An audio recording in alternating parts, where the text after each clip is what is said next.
Well, once again, we're going to be heading off to the Laidley Pioneer Village and Museum here in southeast Queensland, and we're going to be talking to another very interesting volunteer. Now, the man we're going to be talking to today, he wears several hats. One being that he's the Town Crier for the Lockyer Valley. He's also been known to fire up the old forge there in the blacksmith shop, and he's involved in tourism. But the thing he's passionate most about is old tractors. So let's go and hear what he has to say.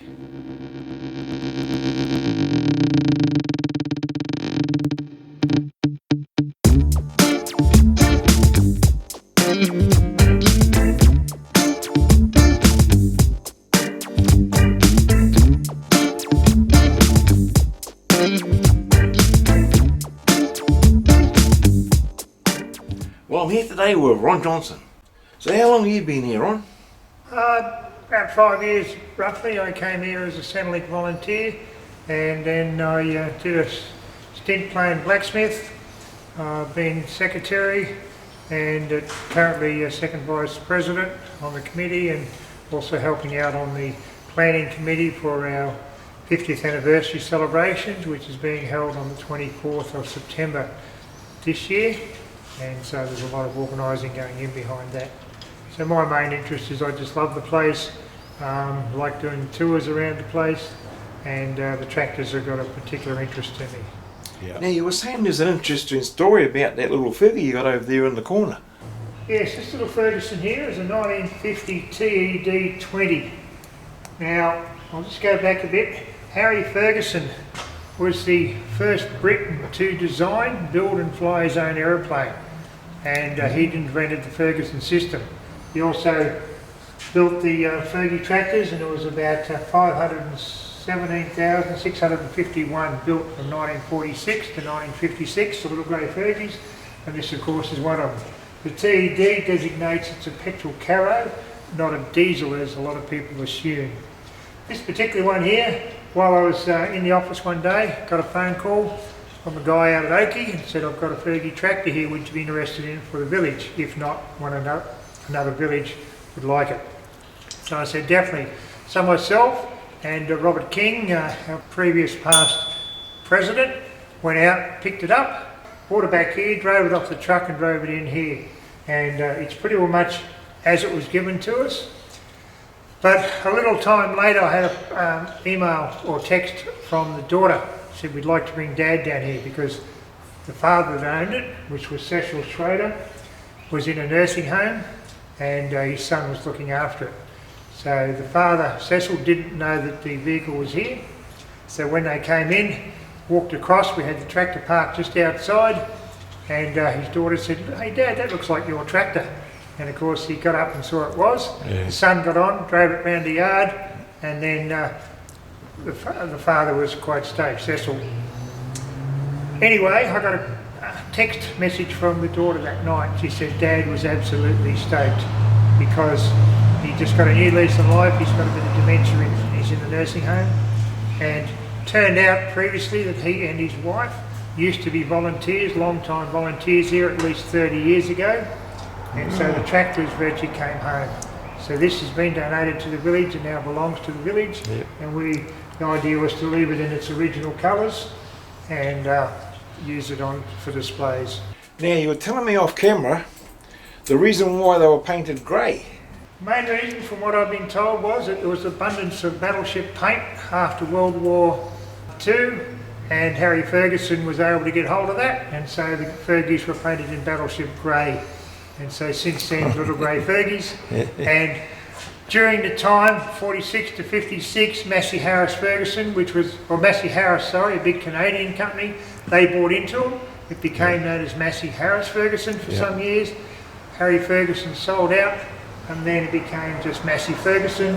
And so to incorporate the red of the Massey Harris and the grey of the Fergie, all Massey Fergusons today are normally red and grey. So Harry Ferguson was an amazing man. So. Yeah. Now, you were saying he teamed up with one of the Fords, Ron. He teamed up with Henry Ford. Yeah.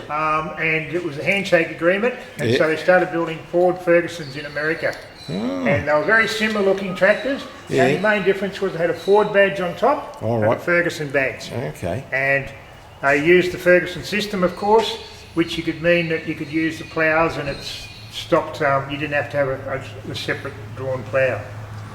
But unfortunately when Henry Ford died, his grandson took over the business and he wouldn't recognise the agreement that Harry and Henry had. So Ford started building tractors themselves. Yeah. And what happened then was that Harry Ferguson took the Ford company to court in about 1953, something like that. And he won a lawsuit for about $9 million, which was a lot of money in those days. Oh yeah, it's a lot of money now. All his patents. And so then Ford had to start building his own tractors, so he started building them in America.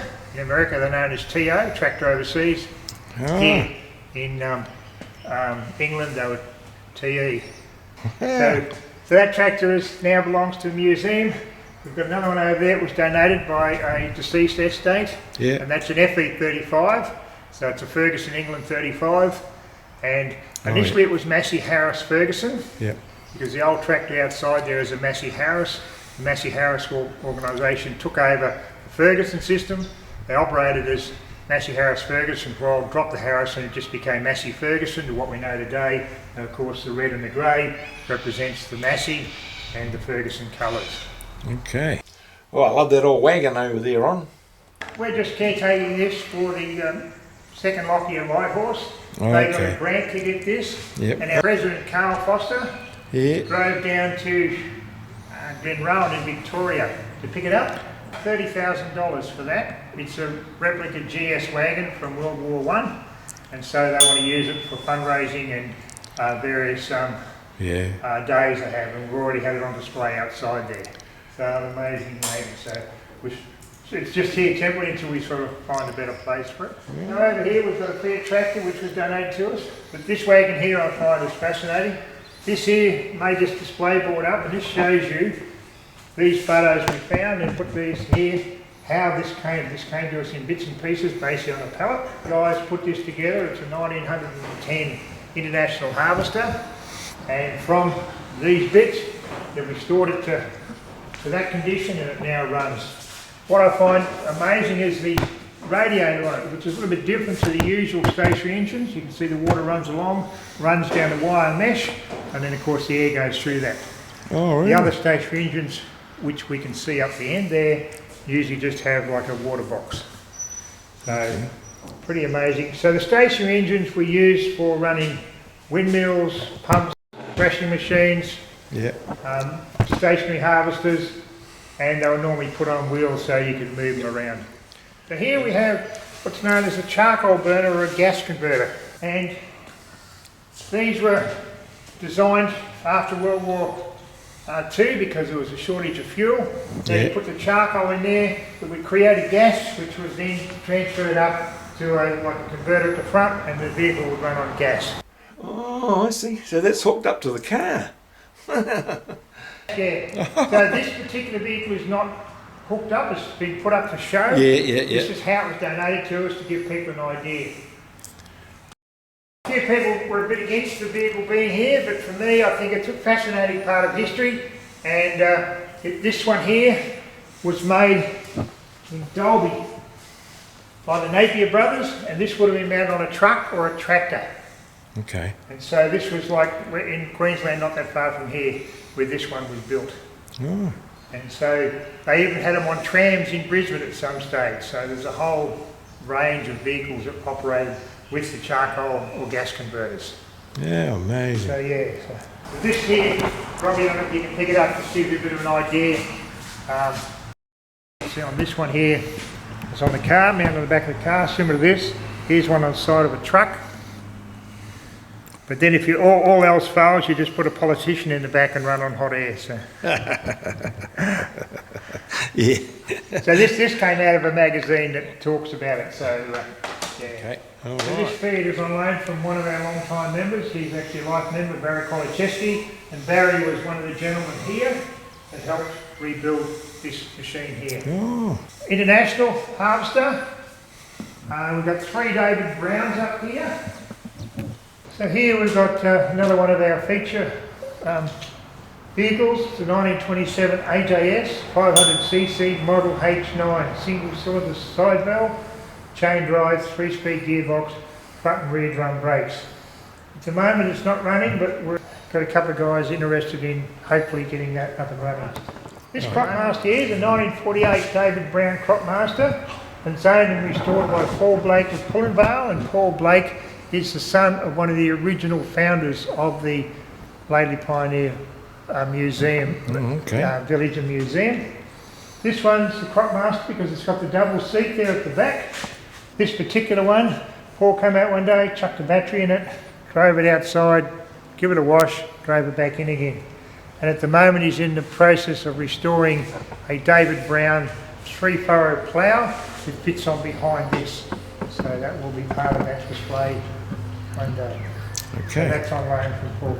The other interesting, in 1949, David Brown, which was an English company, acquired Aston Martin for £20,500. Wow. What I didn't realise until I was doing a tour one day, that in all the James Bond movies, we've got the Aston Martins, but they've got a DB prefix in front of them, and that DB stands for David Brown. And I wasn't aware of that, so it's interesting. So, come and visit us here at the corner of Pioneer and Drayton Streets in Laidley. We're open 7 days a week from 9 o'clock till 3 o'clock every day. The Prostate Warriors. Yeah, we are indeed. We're working through it. Good one, mate. Awesome.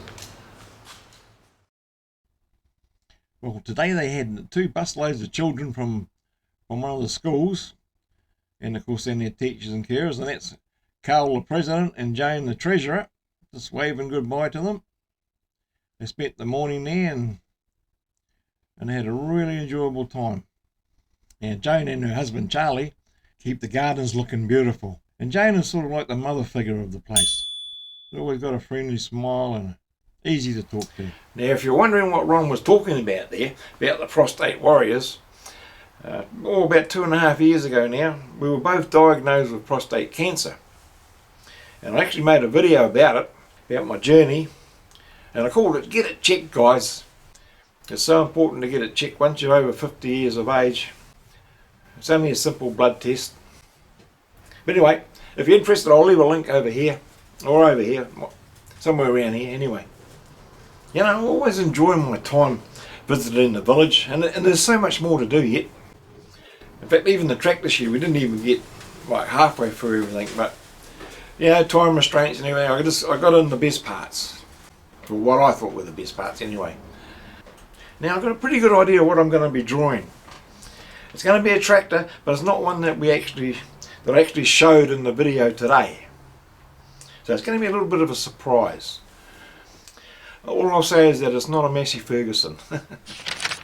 Well, that's about it, my friends. Stay safe out there, have a wonderful weekend, and I'll see you in the next one. Same time, same place.